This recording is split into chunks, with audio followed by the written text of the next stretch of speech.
नमस्कार। कैसे हैं आप? अयोध्या तो एक झांकी है, मथुरा काशी बाकी है। ये नारा 90 के दशक का सबसे प्रमुख नारा में से था। लेकिन ऐसी उम्मीद कभी नहीं थी कि राम मंदिर यदि बन भी गया तो मथुरा और काशी का आंदोलन कभी चल पाएगा। 1991 में पूजा स्थल विधेयक नरसिम्हा राव ने संसद से पास करवाया, वार्षिक एक्ट।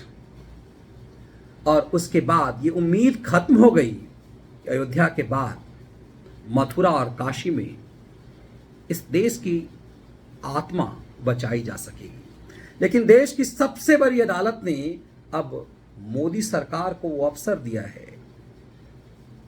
नरसिम्हा राव सरकार के दौरान कांग्रेस के पाप को उठाकर हिंद महासागर में फेंक देंगे। इस सेकुलरिज्म के चरित्र के साथ एक छलावा है सिर्फ हिंदुओं के खिलाफ कि 1947 15 अगस्त में जिन अत्याचारी बहसी मलेच्छों ने जो सनातनी मंदिरों को नष्ट किया, उस पर मुहर लगा दी जाए। ये सबको पता है कि किस तरह से काशी में जो भगवान शिव का असली शिवलिंग जहां पर स्थापित था, वहां मस्जिद बना दिया गया। ज्ञानवापी परिसर उसका प्रमाण है, और जहां वजू करते थे वहीं हमारा शिवलिंग है, ये साफ दिख गया। मथुरा में स्पष्ट रूप से दिखता है कि कृष्ण जन्मभूमि में मस्जिद होने का वहां क्या प्रमाण है, जिसके प्रमाण है वहां पर कि वो कृष्ण की जन्मभूमि है, और ठीक बगल में वहां या फिर एकदम से उसी जगह पे मस्जिद होने का क्या मतलब है। लेकिन सनातनियों ने इसका विरोध कभी नहीं किया। अब यह आवाज उठ रही है, क्या काबा में आसपास में कोई मंदिर बना लिया जाए, ऐसे स्वीकार किया जाएगा? उस शहर में भी विधर्मियों की एंट्री, दूसरे धर्मों की एंट्री बंद है, तो फिर काशी या मथुरा में विधर्मियों की एंट्री क्यों होनी चाहिए उस परिसर में? अब देश की सबसे बड़ी अदालत ने इस याचिका को स्वीकार करके मोदी सरकार को नोटिस जारी किया है। 4 हफ्ते के लिए नहीं, 2 हफ्ते के लिए। अब सुप्रीम कोर्ट के वर्तमान चीफ जस्टिस यू ललित और भावी चीफ जस्टिस इस बात को लेकर गंभीर हैं कि अब किसी मामले को लंबे समय तक टाला नहीं जाना चाहिए।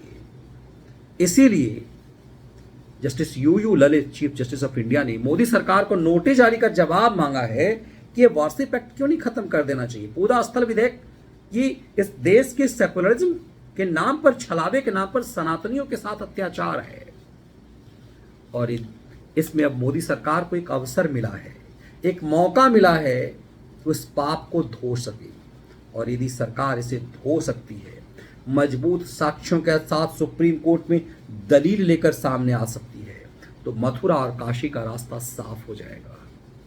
ये एक ऐसा पाप है इस देश के चरित्र पर, इस देश के मानस पर मलेच्छों का द्वारा ऐसा एक घिनौना धब्बा है मथुरा और काशी में, जिसे मिटाने की जरूरत है। कृष्ण की जन्मभूमि पर, और जिस काशी को कहा जाता है कि वो भगवान भोले के त्रिशूल पे है, वहां पर मलेच्छों का पाप का प्रमाण, इसे नष्ट किए जाने की जरूरत है। अब सुप्रीम कोर्ट में एक लंबी दलील की अपेक्षा की जाती है। भारत सरकार कितनी मजबूती से इस फैक्ट को सामने रखता है, ये ज़्यादा महत्वपूर्ण है। भारत के सॉलिसिटर जनरल इसे कितनी मजबूती से रखते हैं, ये महत्वपूर्ण है। सरकार को सुप्रीम कोर्ट ने अवसर दिया है भारत के जनमानस के भाव को समझने के बाद। उम्मीद की जानी चाहिए मोदी सरकार बहुत गंभीरता से इसे निर्णायक मोड़ पर देगी, और वो जो नारा जनभावना का था कि अयोध्या तो बस झांकी है, मथुरा काशी बाकी है, जब तक अयोध्या में दिव्य भव्य राम मंदिर बनता है, उससे पहले सुप्रीम कोर्ट से काशी और मथुरा का रास्ता साफ होना जरूरी है। भारत की पहचान दरअसल अयोध्या से है, काशी से है, मथुरा से है, द्वारका से है। इससे बड़ी भारत की कोई पहचान नहीं है। मलेच्छ युग में भारत की उसी पहचान को मिटाने और निपटाने की साजिश की गई।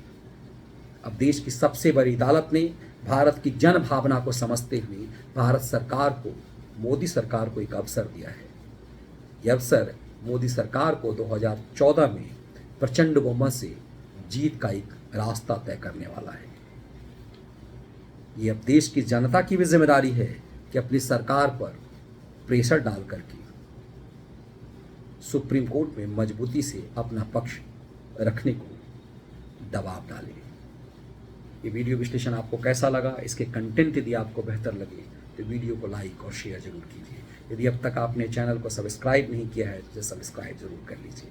बहुत बहुत धन्यवाद।